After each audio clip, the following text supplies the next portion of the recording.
Sumuko sa pulisya ang driver ng kotseng na hulikam na nag-gas and run sa Quezon City.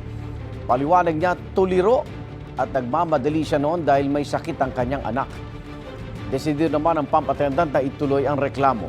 Lagi una ka sa balita ni James Agustin, exclusive. Ilang araw matapos ang nakuna sa CCTV na insidente ng gas and run sa isang gasolinahan sa Barangay Bahay Toro, Quezon City, kung saan tinakbuhan ng driver ang pump attendant at hindi binayaran ng 1,500 pesos na pinakargang gasolina.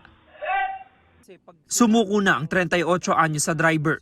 Pasado alas 9 kagabi na dumating sa Quezon City ang driver na galing sa Nueva Ecija. Hinikayat daw siya ng kanyang nanay at asawa na makipagtulungan sa mga otoridad. Tatakot po ako kasi hindi ko naman po talaga intention na tumakbo, sir. Opo. Bakit niyo ba nagawa yun, sir? Natataranta po ako eh. Kasi po, naaway po ako nung wife ko dahil nagko-call nga po sa akin dahil po yung anak ko may hika po kaya medyo tuliro po ako eh. Kaya hindi ko na rin po naisip kung na-scan ba yun or hindi na-scan eh. Diretso po ako, nagmamadali po ako. Unang nakipag-ugnayan sa Holy Spirit Police Station ang driver. I-turn over naman siya sa Project 6 Police Station na nakakasakop sa pinangyarihan ng insidente. Sa police station, nagkaharap ang driver at 20 anyos na pump attendant. Todo ang pagsisisi ng driver. Gusto ko pong humingi ng tawad sa kanya para lang po sa mga anak ko kasi naghahanap buhay po ako eh. May sakit po talaga yung kambal kong anak na hika po. Willing naman po ako magbayad, sir, kung yung danyos po na nagawa ko sa kanya. Desidido naman ang pump attendant na sampahan ng reklamong estafa ang driver.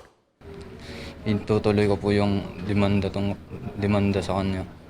Kasi nga po, nagtatrabaho lang po ako ng maayos, tapos ganun pa yung mangyayari.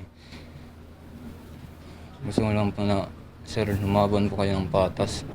Kasi ako nga po, nagtatrabaho ako ng maayos, galing pa akong probinsya. Bago ang nangyaring pagsuko, natukoy ng pulisya sa tulong ng CCTV ang plate number ng kotse na minamaneho ng driver. Doon na pag-alaman kung kanino ito nakarehistro. Dahil na-identify po natin through our coordination with other government agencies like LTO, nakuha po natin yung records niya, nakuha natin yung address niya. Pinuntahan po natin kanina sa Nueva Ecija. Unfortunately nga lang, wala siya doon. However, nakuha natin yung kanyang contact number and tinawagan po natin. And ang maganda po doon, in-express niya ang kanyang intensyon na sumuko. I-impound na muna ng pulisya ang kotse ng driver habang nakaalarma ito dahil sa insidente. Bilang konsiderasyon, hindi ibinawas ng pamunuan ng gasolinahan sa sahod ng pump attendant ang hindi nabayarang 1,500 pesos.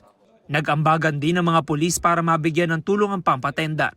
Nagbigay po ang station ng tulong through ambagan nga ng ating mga personnel para at least man lang makalesen dun sa burden nga na kanyang dinanas.